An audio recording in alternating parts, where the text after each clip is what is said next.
My name is Paige LeBlanc, and I'm here with my mom and my aunt, and we are interviewing Nancy Rothman about her experience with organ and tissue donation and transplantation. So, Nancy, can you tell me your connection to organ and tissue donation?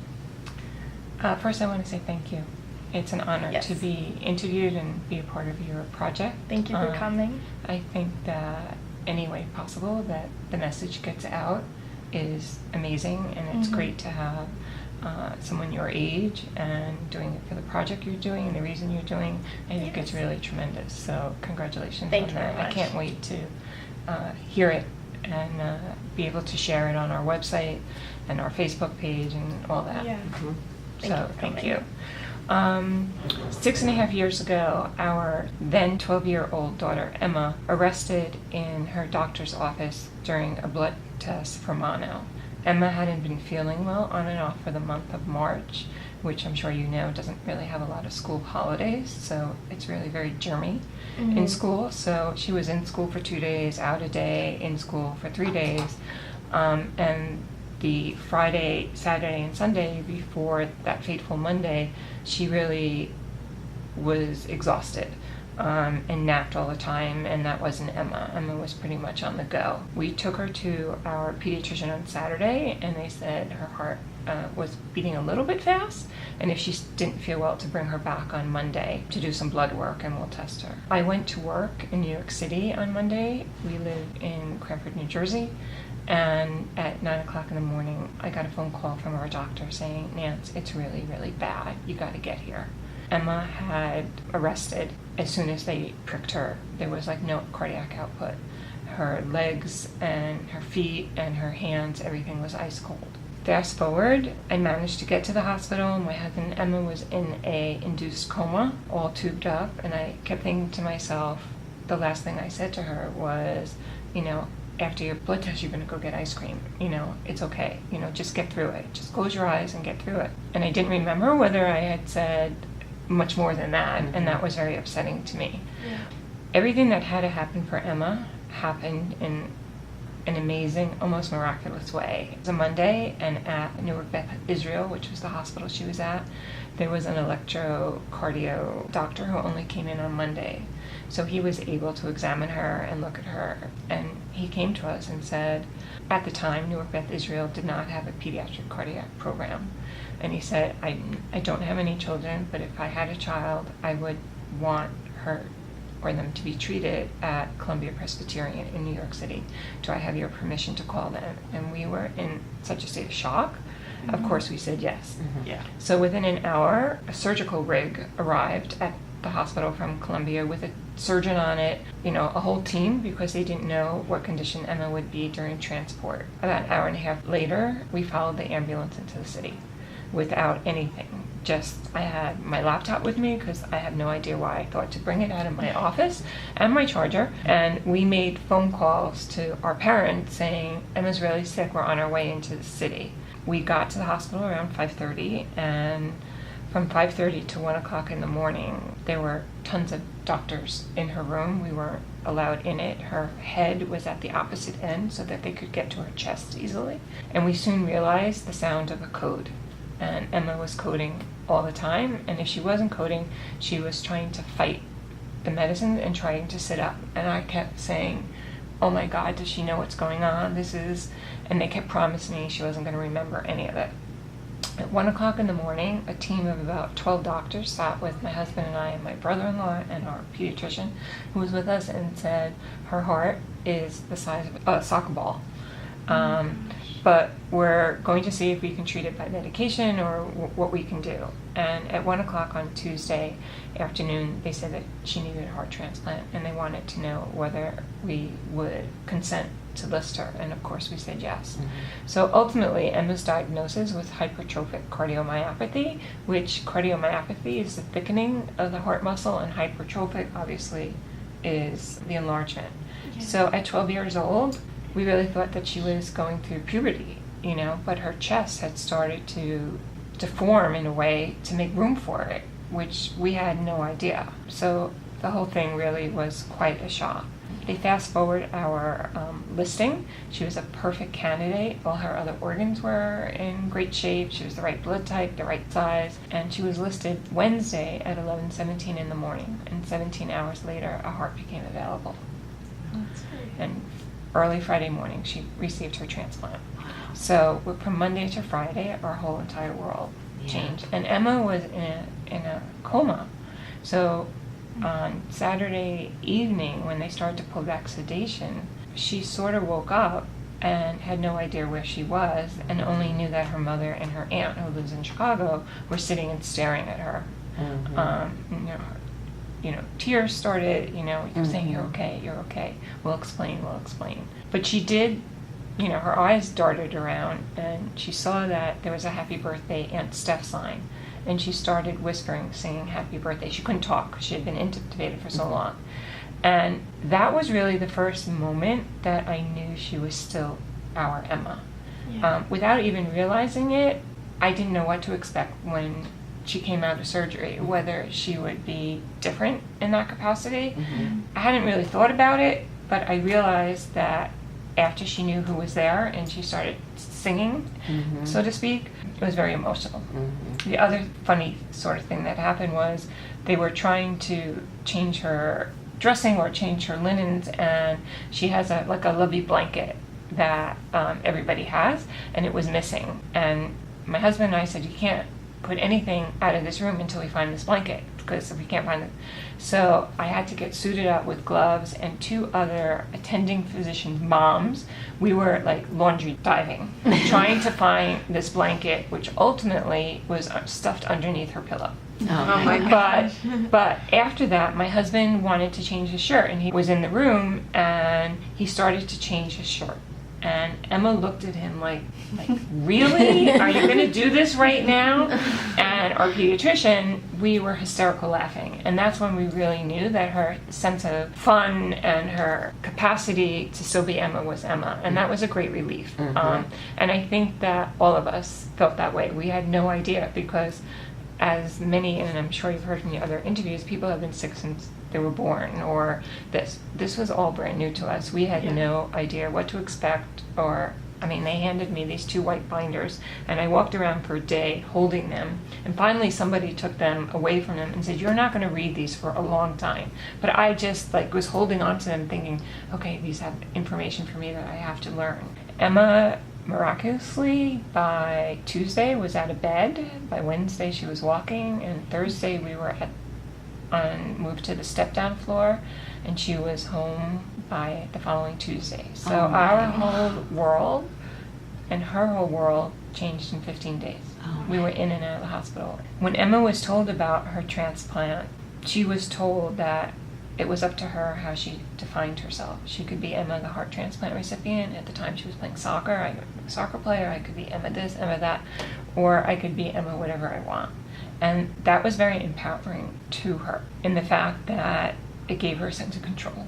And one of the things that the medical team had told us is that you have to be completely honest, no matter how difficult the information is, because if you start not telling the truth or sugarcoating it, it'll just get so deep that you won't know where to begin. And even though she was 12 years old, there were a lot of things that she needed to know. So we got home, and tons of friends stopped by. She was in sort of quarantine. As you know, she couldn't see people. But while we were in the hospital on that Tuesday night, my older daughter started doodling on somebody's iPad. Somebody was setting up a CaringBridge page for us, which I didn't know what CaringBridge was. And Carrie was doodling, and she connected 2 hearts together, and then she wrote "for Emma." And then she said, "What's Emma's favorite color?" And I was like, "Purple, lime, green, turquoise."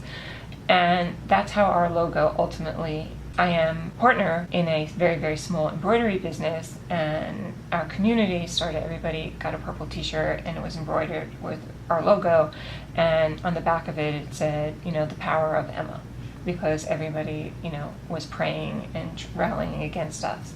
So sort of in an unofficial way, things started falling into place for us to start Hearts for Emma. Emma was homeschooled that summer, and she went back to school right on grade and has been on grade ever since.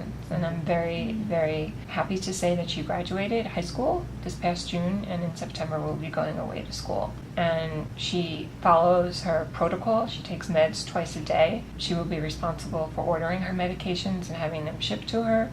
She knows how to set them up. She's done some traveling with various groups that we've had to let her go out and explore a little bit and learn how to take care of herself, because there are many kids who go away to college who have never, transplant kids who have never left home before, and either they think of themselves in a new world, in a new environment, and the percentage goes from 99% being compliant at home to like 35% at school. And that's a big change. And a lot of kids within the first 2 months, they're either drinking or they're not taking their meds, end up in the hospital, and they have to start at ground zero for rejection, and they lose a year, at least a year. So Emma's very aware of all of these things, and we've tried very hard as a family to support her in gaining some autonomy and gaining responsibility. And we're really very blessed that she understands it. She's not happy about it some of the time, and there's some days that she'll say, I didn't even think about it all day. But she knows that her phone is set at 7:30 every night. She has to take medication at 7:30 every morning. And that's just the way. People ask us all the time, well, how long will she need to do that?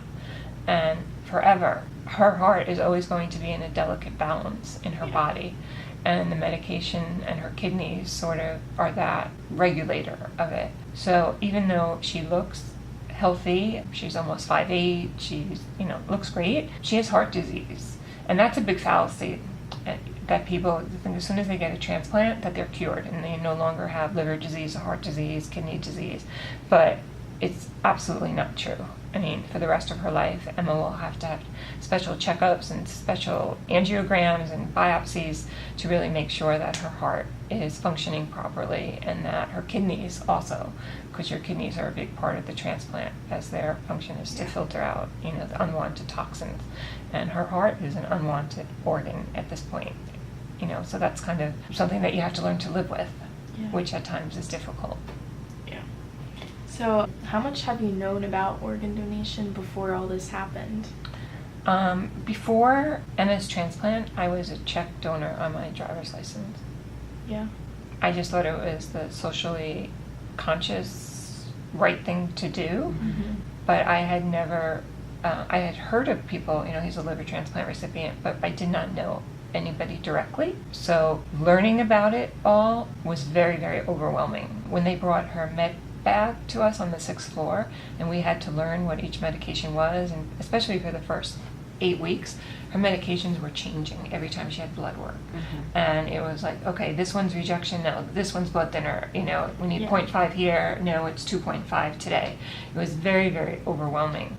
But we were very lucky because in the hospital, we met a family that was 4 weeks ahead of us, that their son had a transplant, and they lived near us. And so she sort of became an advocate for me in a sense, that what to do, what not to do. And subsequently, just through our family and through Hearts for Emma, I have about 5 or 6 different moms that regularly I hear from, and that we support each other, because it's a very, very small community, and it's a very, very difficult community. And no matter how much your best friend or your sister or whatever knows, unless you're living it, you don't know. You don't know. And I have 2 sisters and a brother, and they're completely supportive, but it's a different world. It's a different world. So subsequently, of course, my husband had already been an organ tissue donor, and our older daughter got her license after Emma, and we made a very big deal about her checking the box and all that. So that's been very exciting, and our work with New Jersey Sharing Network really focuses on the fact that you have the power to save organ and tissue donor. And I think that what you're doing also is just spreading that message that every single person has the power to make a difference and to save a life. Yeah. Have you ever reached out or met the donor's family? One of the things that we, as Emma's parents, decided to do was to leave it up to her. This whole thing sort of occurred without her having any kind of... She didn't know she was sick. So when you wake up 5 days later and you're told you have a heart transplant, and you're 12 years old, and you say, what is a heart transplant? Your whole world sort of starts spinning like, I lost control in a way. Yeah. Whether she was immediately able to articulate that, we understood that. So my husband and I have made the decision and continue to honor the decision that it is Emma's choice. Yeah. If and when, if ever, she contacts our donor family, and she hasn't yet, but we've talked about it. And I imagine at some point she will, especially as she gets older and her life settles into more of a concrete plan, and this is where I'm going to be. I know a lot of families who have, and those reunions are quite incredible, but I think for us, Emma needs to have that control and her power. And I think also there's a big responsibility that if a family or a recipient writes and the other family, the donor family, writes back, then there's this sometimes beautiful relationship that doesn't happen. It's not a everyday thing, or you don't start playing words with friends. I've heard of stories that recipient and donor families, and the recipient family is sort of a little bit uncomfortable with that, but the donor family is reaching out and trying to get any kind of grasp. But Emma and other kids have talked about that they don't need the responsibility for living their life for somebody else. That they would like to write to the donor family and tell them about their life and tell them how grateful they are for the gift that they were giving, but sort of in a way say, I'll be in touch. I'd like to hear from you, but I'll be in touch, because it's hard enough living your own life as a teenager, no less for your parents and for your family, and now for another family. But it doesn't take away the gratitude for receiving the gift of life. It just is a perspective. And we're very lucky that Emma's very articulate in all of this. So especially since she's articulate about it, we honor it. And of course, I've written that thank you letter 87 million times in my head, but it's Emma's choice, it's Emma's body, it's Emma's life, and we feel strongly about that. Yeah. What are you most grateful for throughout this whole journey? Well, of course, that my daughter is alive. Yeah. I mean, that's it. I stopped working. I have my own health problems, so things sort of really came to more than a major eruption. So not that things happen for a reason. I would never, of course, want this to happen to anybody. Yeah. But it forced me to reevaluate my life. Yeah. And Hearts for Emma, our nonprofit, our 501c3, a year and a half after her transplant came into being.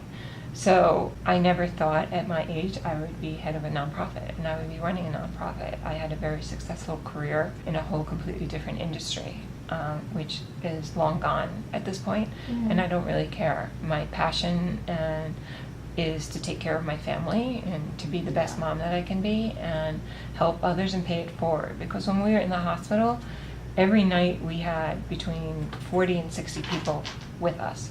At one point, the staff said, you can't have all these people, because the lounge was right next to Emma's room. So it was really, you can't have all these people.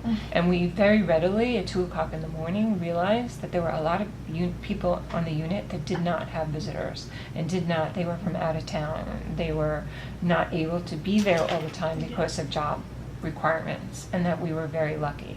So when we finally had time to sit back and go, whoa, what just happened? We realized that there were a lot of people out there that really needed basic things, such as food and meal cards to be able to eat, as well as to know that they're not alone. Yeah.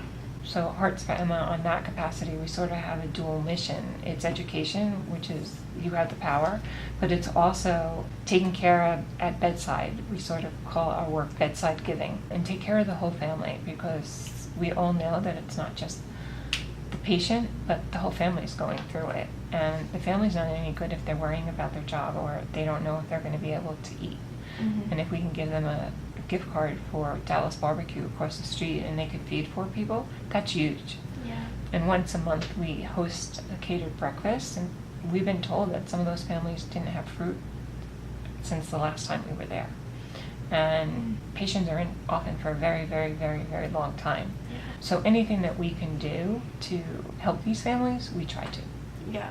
What's the education part of The education foundation? The education part is our partner fund with New Jersey Sharing Network, the High School Hero Act, which mandated that every school, a high school in the state of New Jersey, teach organ and tissue donation as a lesson, but there was no curriculum. So New Jersey Sharing Network is the only organ procurement organization that has a foundation in the United States. And the mission of that foundation is education. primarily is to teach the importance of organ and tissue donation and how it saves lives. So once we sort of started Hearts for Emma and we got connected to Sharing Network, the first 5K, it turns out that one of the managers of the foundation, cousin, works with our pediatrician's wife. It's always these interesting connections. And she said, there's an organization that's having a 5K, and this is the organization that does organ and tissue. And Emma, on our deck, goes, Captain! So 11 weeks post-transplant, she walked a 5K with a team of about 60 kids and holding her sister hand as they crossed the finish line, and that was quite powerful. So I sort of wanted to meet other recipients, and I quickly learned out that Sharing Network at the time was very donor-based, and they do a really great job of taking care of the donors, but they don't always have access. Because I said, you have to find me a 12 or 13-year-old heart recipient. Emma needs to talk to somebody. But that information, of course, with laws and things like that, isn't readily available unless somebody calls them with the same request. So I started getting a little bit more interested in the education process because I knew that my older daughter was 16 at the time when Emma received her heart transplant. All her friends that were coming to the hospital, they didn't know anything about organ and tissue donation. Nothing. They all were in the process of getting their permits and driving, and they were checking, but they didn't really understand what they were checking. So if my own daughters and oldest daughter didn't know about it, and I witnessed all these other kids not knowing about it, there had to be a way to teach them. Yeah. So working along with a team at Sharing Network, we decided that we needed to make a proactive video, something that could be taught in the schools that kids would see transplant recipients and know that they look like just you and me, and if you look at Emma you would never know, and talk about volunteering and talk about being a donor family. So 2 years ago we filmed the video You Have the Power, and it's You Have the Power to Save Lives Through Organ and Tissue Donation. And Brooke Hartman goes into the schools, and we created a brochure which we had developed first, which highlighted recipients and talking about how they live their lives. So that was the part A of the program, that they would go in and use some of the older materials and give out our brochure. And for the first time, high school students were seeing that a recipient can be just like you and me. And Emma talks about volleyball and, going to the beach and shopping, all the things that a, quote, normal teenager does. So the video was filmed, we have the brochure, and there's a sticker that you probably have seen. It says hashtag I have the power, and it's I have the power to save lives through organ and tissue donation. So our 5K team has walked each year.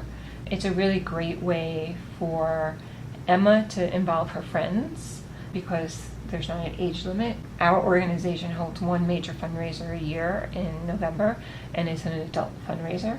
So Emma loves the 5K because she really gets to rally her friends, as I said before. Is Emma very open about sharing her story? Does she Yes and no, in different ways. Obviously in the beginning it was very uncomfortable, and I don't think she herself understood it fully. We have found out that Emma's heart became enlarged probably through a virus. We were all tested for genetics, and all the genetic markers, and then some second and third distant, level genetic markers all came back negative. So somewhere during her life, a virus settled in her heart and caused the enlargement to start happening. And we look back now, and probably the summer before, there were a couple of instances with heat and a couple of times that she didn't feel well or she was having a problem. And we, of course, would never say, oh, it's her heart. We were like, she's really tired. She's been up for 3 days or, out late. Yeah. So we were very lucky because Emma definitely would have been one of those incredibly tragic stories of collapsing on a soccer field or on a volleyball court and rushing to get a defibrillator. So when I started earlier, and when I began earlier, I talked about that everything that had to happen for Emma happened to save her life. And that is truly that she arrested in the doctor's office and that we were in the right place at the right time. Yeah. So now Emma has talked to student groups through various groups. Last Monday night she was here with 40 kids, showing the video and talking about her life as a summer program that these kids were on. She has spoken at Johnson & Johnson headquarters, the New Jersey Blood Drive Center, for their High School Heroes program that they do. So she's talked about herself a little bit and the importance of blood, because without blood her life also would not have been saved, that she needed. She received blood the day after her surgery. So in bits and pieces, but more and more as she gets older and sees the need for it. I mean, she's an amazing ambassador, because all you have to do is look at her. And by the grace of God, there she is. She just received the New Jersey Sharing Network one of the scholarships for college. And she, in an interview that she did, she talks about that, she can never repay her donor family, but she certainly can pay it forward and help others. And her major at school is going to involve that. So would she have done that and followed this path before a heart transplant? She always was that kind of kid. Yeah. She always was an old soul, but from our perspective, it all sort of ties in to a pretty interesting, as she calls them, different lanes of her life. Do you participate in any other way of spreading organ and tissue donation awareness? Well, we talked about the 5K. We talked about the education piece that we do here. I wear my green bracelet proudly. Yes. I was out to lunch in New Providence the other day with a staff member of New Jersey, and somebody at a table was wearing it. We had to leave, but we really wanted to go out and say. And this morning, Emma and I were out in town, and somebody got out of a car, and we saw the green bracelet. So you always want to talk to people like that. I think that the very big misconception is, as I mentioned before, that people think that once you've had a transplant that you're cured. Last June, our family went to the National Transplant Games in Cleveland, and that was really amazing, because there were teams from every state, and we got to meet for the first time recipients, and Emma was able to be in her community. And we also, the transplant games really honor donor families, so we were able to meet donor families and hear from their perspective. It was very, very powerful and very, very moving. So, one of your questions before is the people that I've met and the things that I know with Beth Israel. I've spoken at Newton High School. I'll be glad to, because as a mom, I know that my perspective is very different. But mostly everybody that goes out in the schools and goes out has some sort of connection, even if it's just being a volunteer here. But everybody has a passion like you. Yeah. So I know that a lot of people I've talked to kind of have a motto that they live by. Do you have anything? I do. So there's two things. When sometimes I'm watching Emma, I call them the aha moments. By the grace of God, there she goes. But my family and my friends know that I now, since Emma, life is not about the number of breaths you take, but about the moments that take your breath away. Those are sort of my words, and I think about them as much as possible. Even when I'm most frustrated or not having a great day, there's always something around me that takes my breath away, and I try to live my life that way, among other ways. Yeah. So if you could say anything to someone that is not sure if they want to sign up as an organ donor, what would you say to them? There's a big fallacy that religions don't condone it. Yeah. So that's the first thing that I would say, that if you're religious, don't worry about it. Your religion is okay with it, because that's another big conversation that I have. Yeah. Which is very frustrating, and it's a big, big myth lineage there. I would say, I would never want anybody to sit and close their eyes and imagine, going through what Emma has gone through or what families have gone through. But you have a way to make a direct impact on somebody's life. And to me, it would be a really shame. I don't know anybody that would say, I don't want to do that. The fallacy that if you're an organ and tissue donor and the doctors treat you differently is completely untrue. They don't even know that you're an organ and tissue donor. Yeah. So that's a big fallacy that frustrates me. So things like that bother me, and I try to talk about that it's not true. But I wear my green bracelet with pride. I and my family, with Hearts for Emma, we celebrate life at our gala that we have every November. It's a fundraiser, but I don't for 1 minute negate the fact that we're celebrating life, that everybody in that room has a story, whether it's organ and tissue donation or whether cancer or whatever, that you have to take moments out to really celebrate and honor those around you. All right, well, thank you so much for coming in and My sharing your pleasure. story with My me. pleasure. Good luck Thank with you. your program. I really hope that your story will inspire more people to sign up as an organ donor, because I that's hope so, really my too. main goal in this project. So. I hope so too, and I can't wait to hear it and see Yes. it, and I'm looking forward to that.